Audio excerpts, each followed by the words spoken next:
যদিও অখিল গগৈ ডাঙৰীয়া যদিও নিৰ্বাচনত অংশগ্ৰহণ কৰিছে ৰাইজৰ দলৰ হৈ পেলাই মই এই কথাষাৰ সুধিছিলোঁ ৰাইজক যে অখিল গগৈ ডাঙৰীয়া নিৰ্বাচন ফলাফল কেনেকুৱা হ'ব।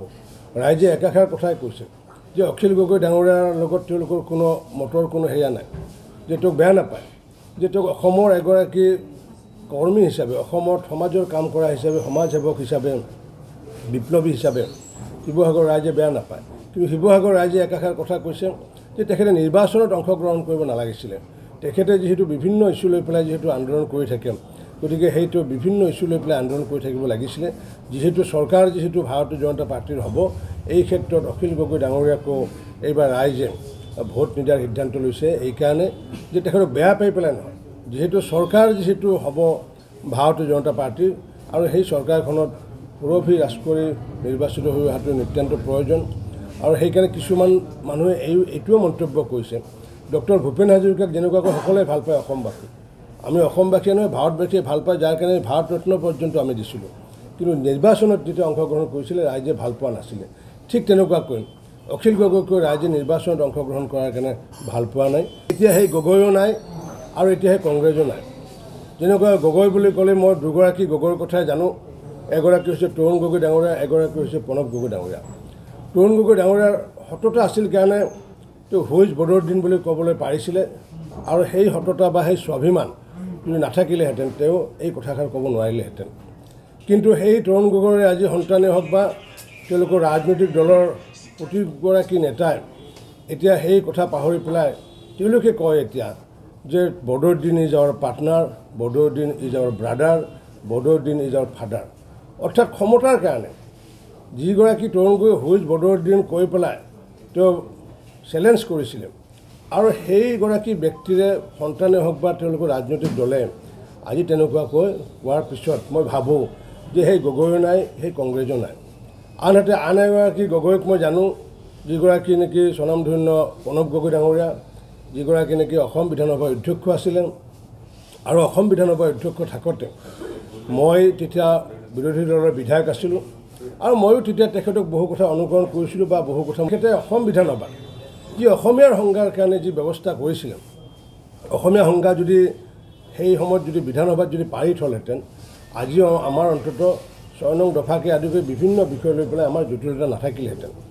গতিকে তৰুণ গগৈ ডাঙৰীয়া হওক, প্ৰণৱ গগৈ ডাঙৰীয়া যিহেতু প্ৰয়াত আজি আমাৰ মাজত নাই, আৰু সেইকাৰণে তেওঁলোকৰ যি নীতি আছিলে, তেওঁলোকৰ যিটো উদ্দেশ্য আছিলে, সেই নীতি আৰু উদ্দেশ্য এতিয়া কংগ্ৰেছৰ হাতত নাই। ভাৰতীয় জনতা পাৰ্টিৰ যিটো concept nation first, party next, individual last. গতিকে আমি কেতিয়াও শাসনত আমি ক্ষমতাৰ কাৰণে অহা নাই। ভাৰতীয় জনতা পাৰ্টিৰ মাননীয় প্ৰধানমন্ত্ৰী নৰেন্দ্ৰ মোদী ডাঙৰীয়াই হওক বা সৰ্বানন্দ সোণোৱালে হওক বা হিমন্ত বিশ্ব শৰ্মাই হওক বা ৰঞ্জিত দাসেই হওক, আমি ক্ষমতাৰ কাৰণে শাসনত অহা নাই। আমি ৰাষ্ট্ৰ নিৰ্মাণৰ কাৰণে শাসনত আহিছোঁ, আমি ৰাজ্য নিৰ্মাণৰ কাৰণে আমি শাসনত আহিছোঁ, আমি জাতি নিৰ্মাণৰ কাৰণে আহিছোঁ। CA যিখন হৈছে CA এখন সৰ্বভাৰতীয় আইন। আজি আমি যদি সৰ্বভাৰতীয় দৃষ্টিভংগীত যদি চাওঁ, তেতিয়া আমি দেখিছোঁ মধ্যপ্ৰদেশ, ৰাজস্থানত তেনেকুৱাকৈ বিভিন্ন ধৰণৰ ষড়যন্ত্ৰ বলি হওক বা উৎপীড়নৰ বলি হৈ পেলাই সেই সময়ত তেওঁলোকে আফগানিস্তানে হওক বা বাংলাদেশে হওক বা পাকিস্তানৰ পৰা আহি পেলাই ভাৰতত শৰণাপন্ন হৈছে। গতিকে সেইসকল ব্যক্তিয়ে না ভাৰতীয় হ'ব পাৰিছে, না বাংলাদেশী হ'ব পাৰিছে, না পাকিস্তানী হ'ব পাৰিছে।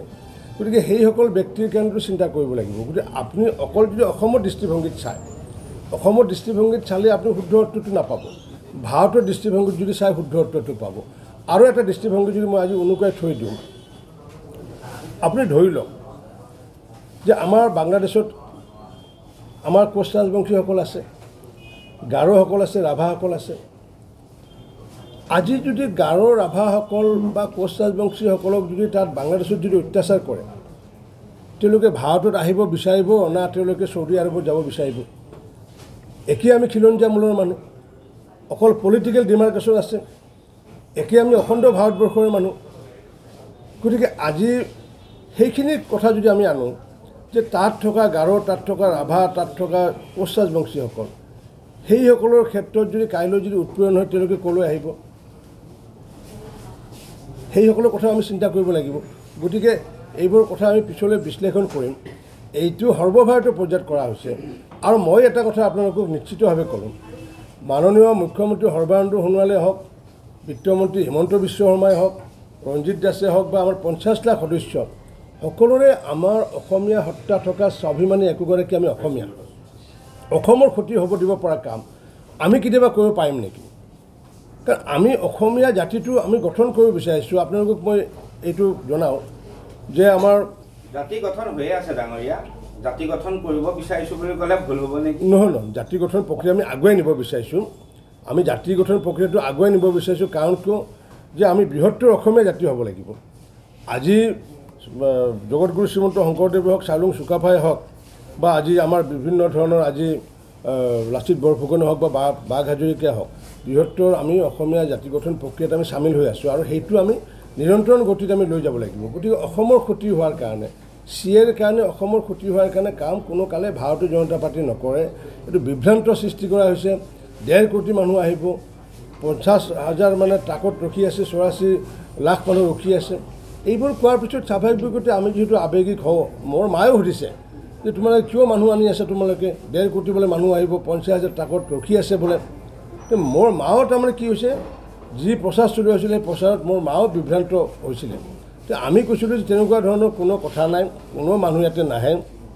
আমি ভাৰতীয় জনতা পাৰ্টীয়ে যেতিয়ালৈ আছে এজনো আমি বিদেশীক ইয়াতে সংস্থাপিত হ'ব আমি নিদিওঁ।